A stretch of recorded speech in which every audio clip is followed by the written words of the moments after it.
Sugar report ಹಾಗೆ cholesterol ಎರಡು ಸಿಕ್ಕಾಪಟ್ಟೆ ಜಾಸ್ತಿ ಇದೆ, ಕಮ್ಮಿ ಆಗಿದೆ ಅಂತ ಅವ್ರು ಹೇಳ್ತಾ ಇದಾರೆ. ಎನರ್ಜಿ ಲೆವೆಲ್ ನ ಸಿಕ್ಕಾಪಟ್ಟೆ ಇನ್ಕ್ರೀಸ್ ಮಾಡ್ಕೊಂಡಿದ್ದಾರೆ. ಸೊ ನೀವು ಅಷ್ಟೇ ಜೀನಿ ಸ್ಲಿಮ್ ನ ಯೂಸ್ ಮಾಡಿ. ಸಣ್ಣ ಆಗೋದಕ್ಕೆ ಅಷ್ಟೇ ಅಲ್ಲ, ಹೆಲ್ದಿಯಾಗಿ ನಿಮ್ದು ಏನೇ ಹೆಲ್ತ್ ಇಶ್ಯೂಸ್ ಇದ್ರೂ ಕೂಡ, ಥೈರಾಯ್ಡ್ ಇರ್ಬೋದು, ಬಿಪಿ, ಶುಗರ್, ಕೊಲೆಸ್ಟ್ರಾಲ್, ಹೆಣ್ಮಕ್ಳಿಗೆ PCOD ಇಶ್ಯೂಸ್, ಪೀರಿಯಡ್ಸ್ ಕರೆಕ್ಟ್ ಆಗಿ ಆಗದೆ ಇರೋದು ಅಥವಾ ಪ್ರೆಗ್ನೆನ್ಸಿ ಇಶ್ಯೂಸ್ ಏನೇ ಇದ್ರೂ ಕೂಡ ಸಾಲ್ವ್ ಆಗುತ್ತೆ. ಶುಗರ್ ಲೆವೆಲ್ ಎಲ್ಲ ಫುಲ್ ಕಡಿಮೆ ಆಗಿದೆ, ಫ್ಲಾಟ್ ಕೂಡ ಕಡಿಮೆ ಆಗಿದೆ. ತೋರ್ಸೋಣ ಅಂತ ಹೇಳ್ಬಿಟ್ಟು ರಿಪೋರ್ಟ್ ಕೈಗೆ ಇಟ್ಕೊಂಡಿದ್ದೀನಿ. 92 kg ಇದೆ ಮೇಡಮ್, ಈಗ ಒಂದು 4 kg ಕಡಿಮೆ ಆಗಿದೆ. ಈಗೇನು ಸುಸ್ತೇನಿಲ್ಲ ನನಗೆ. ಬೆಳಗ್ಗೆಯಿಂದ ಸಂಜೆವರೆಗೂ ವರ್ಕ್ ಮಾಡಕ್ಕೆ ಏನು ತೊಂದರೆ ಆಗಲ್ಲ, ಫುಲ್ ಹ್ಯಾಪಿ ಅನಿಸ್ತೈತೆ. ನಮಸ್ತೆ ಸರ್. ನಮಸ್ಕಾರ ಮೇಡಮ್. ರಂಗನಾಥ್ ಸರ್ ಅಲ್ವಾ? ಹೌದು madam. Yes. Jeeni slim use ಮಾಡ್ತಾ ಇದ್ದೀರಾ? ಯೂಸ್ ಮಾಡ್ತಾ ಇದ್ದೀನಿ. ಎಷ್ಟು ದಿನದಿಂದ ಯೂಸ್ ಮಾಡ್ತಾ ಇದ್ದೀರಾ? ಆಗ್ಲೇ 1.5 month ಇಂದ ಯೂಸ್ ಮಾಡ್ತಾ ಇದ್ದೀನಿ. ಯಾಕೆಂದ್ರೆ ನಾನು ತುಂಬಾ ಹುಷಾರಿಲ್ಲ, ಸುಸ್ತಾಗೋದು ನಾನು ತುಂಬಾ, ಮತ್ತೆ ಕೆಲಸ ಮಾಡಕ್ ಆಗ್ತಿರ್ಲಿಲ್ಲ, ವಾಕ್ ಮಾಡಕ್ ಹೋದ್ರೆ ನಡೆದಾಡಕ್ಕೂ ಆಗ್ತಿರ್ಲಿಲ್ಲ. ಡಾಕ್ಟರ್ ಹತ್ರ ಹೋಗಿದ್ದೆ. ಡಾಕ್ಟರ್ ಹತ್ರ ಹೋದಾಗ ರಿಪೋರ್ಟ್ ನೋಡಿದ್ರು, ಶುಗರ್ ಜಾಸ್ತಿ ಐತೆ ನೀವು ಅಂತಂದ್ರು, ಟ್ಯಾಬ್ಲೆಟ್ ತಗೋಬೇಕು ಅಂತ ಹೇಳಿದ್ರು ನನಗೆ. ನಾನು ಏನ್ ಮಾಡೋದು ಅಂತ ಯೋಚನೆ ಮಾಡ್ತಾ ಇದ್ದೆ.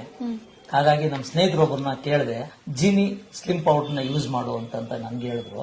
ನಾನೇನ್ ಮಾಡಿದೆ, ನಿಜನಾ ಅಂತಂದ್ರೆ ಖಂಡಿತವಾಗೂ ನಾನು ಇದು ಜೀನಿ ಸ್ಲಿಮ್ ಪೌಡರ್ ಯೂಸ್ ಮಾಡಿದ್ರೆ ಕಡಿಮೆ ಆಗುತ್ತೆ ಅಂತ ನನ್ಗೆ ಹೇಳಿದ್ರು. ಅದಕ್ಕೋಸ್ಕರ ನಾನು ಆಗ್ಲೇ 1.5 ತಿಂಗಳಿಂದ ಪೌಡರ್ ನ ಯೂಸ್ ಮಾಡ್ತಾ ಇದ್ದೀನಿ. Very good. ಶುಗರ್ ಲೆವೆಲ್ ಕೂಡ ತುಂಬಾ ಜಾಸ್ತಿ ಇದೆ. ಹೌದು ಮೇಡಮ್, 270 ಇತ್ತು ಮೇಡಮ್, ಹೌದು, ಈಗ 140ಗೆ ಬಂದ್ ನಿಂತ ಇದೆ. ಸೊ ಜೀನಿ ಸ್ಲಿಮ್ ತಗೋಬೇಕು ಅಂತ ಹೇಳಿ ಸುಮಾರು ಜನಕ್ಕೆ ಡೌಟ್ ಇರುತ್ತೆ ಸರ್, ಇದು ತಗೊಂಡ್ರೆ ಸೈಡ್ ಎಫೆಕ್ಟ್ಸ್ ಆಗ್ಬಿಡತ್ತಾ, ನಮ್ಗೆ ಏನಾದ್ರು ಹೆಲ್ತ್ ಇಶ್ಯೂಸ್ ಆಗ್ಬಿಡತ್ತಾ ಅಂತ ಹೇಳಿ. ಅಂತವ್ರಿಗೆ ಏನ್ ಹೇಳಕ್ ಇಷ್ಟಪಡ್ತೀರಾ? ಮೇಡಮ್, ಆತರ ಯಾವುದೇ ರೀತಿ ಇದರಲ್ಲಿ ಕೆಮಿಕಲ್ ಇಲ್ಲ. ಯಾಕೆಂದ್ರೆ ನಾನು ಕೂಡ ಈ ಫೇಸ್ಬುಕ್ ಅಲ್ಲಿ ಬರೋದನ್ನೆಲ್ಲ ನಾನು ನೋಡಿದೀನಿ. ನಾನು ಕೂಡ ನೋಡಿ ಅದರಲ್ಲಿ ಯಾವುದೇ ರೀತಿಯಾಗಿ ಕೆಮಿಕಲ್ಸ್ ಯಾವುದೇ ಯೂಸ್ ಮಾಡಲ್ಲ ಅದರಲ್ಲಿ.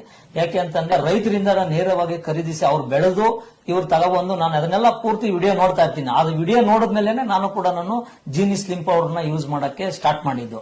ಸೊ ನೋಡಿದ್ರಲ್ಲ ರಂಗನಾಥ್ ಸರ್, ಅವರು ಶುಗರ್ ರಿಪೋರ್ಟ್ ನಾನೇ ನೋಡ್ತಾ ಇದ್ದೀನಿ. ಕಂಪ್ಲೀಟ್ ಆಗಿ ಅಂದ್ರೆ ನ್ಯಾಚುರಲ್ ಆಗಿ ಕಾಳುಗಳನ್ನ ಯೂಸ್ ಮಾಡಿಕೊಂಡು ಮಾಡುವಂತಹ ಒಂದು ಮಿಲೆಟ್ಸ್ ಪೌಡರ್ ದೇಹಕ್ಕೆ ಅಂದ್ರೆ ಆರ್ಗನ್ಸ್ ಗೆ ಬೇಕಾಗಿರುವಂತಹ ಪ್ರತಿಯೊಂದು ನ್ಯೂಟ್ರಿಷನ್ ಕೂಡ ಒಂದೊಂದು ಐಟಮ್ಸ್ ನಲ್ಲಿ ದೇಹಕ್ಕೆ ಹೋದಾಗ ಆರ್ಗನ್ಸ್ ಕರೆಕ್ಟ್ ಆಗಿ ಫಂಕ್ಷನ್ ಮಾಡಕ್ ಶುರು ಆಗುತ್ತೆ. ಆಗ್ಲೇ ನಿಮ್ ಎಲ್ಲಾ ಕಾಯಿಲೆಗಳು ರಿವರ್ಸ್ ಆಗಕ್ ಶುರು ಮಾಡೋದು. ಮೆಡಿಸಿನ್ ಅಂತ ಬಂದ್ರೆ ಟೆಂಪರರಿ ಪೀರಿಯಡ್ ನಲ್ಲಿ ನಿಮ್ ಶುಗರ್ ನ ಕಂಟ್ರೋಲ್ ಮಾಡುತ್ತೆ, ಫ್ಯಾಟ್ ಲೆವೆಲ್ ನ ಕಂಟ್ರೋಲ್ ಮಾಡುತ್ತೆ. ಅದೇ ಆರ್ಗನ್ಸ್ ಇಂಟರ್ನಲ್ಲಿ ಹೀಲ್ ಆದ್ರೆ ಸಿಕ್ಕಾಪಟ್ಟೆ ಚೆನ್ನಾಗಿ ಹೆಲ್ದಿ ಆಗ್ತೀರಾ. ನಿಮ್ ಈ ಕಾಯಿಲೆಗಳನ್ನ ರಿವರ್ಸ್ ಮಾಡಬಹುದು. ಇನ್ಯಾಕ್ ತಡ, ಕೆಳಗೆ ಡಿಸ್ಪ್ಲೇ ಆಗ್ತಿರೋ ನಂಬರ್ಗೆ ಕಾಲ್ ಮಾಡಿ ಜೀನಿ ಸ್ಲಿಮ್ ನ ಆರ್ಡರ್ ಮಾಡಿ. ಹೆಲ್ದಿ ಆಗಿ ಹಾಗೆ ಸಣ್ಣ ಕೂಡ ಆಗಿ. ನಿಮ್ಮನ್ನ ಇಂಟರ್ವ್ಯೂ ಮಾಡೋದಕ್ಕೆ ನಾನೇ ಬರ್ತೀನಿ.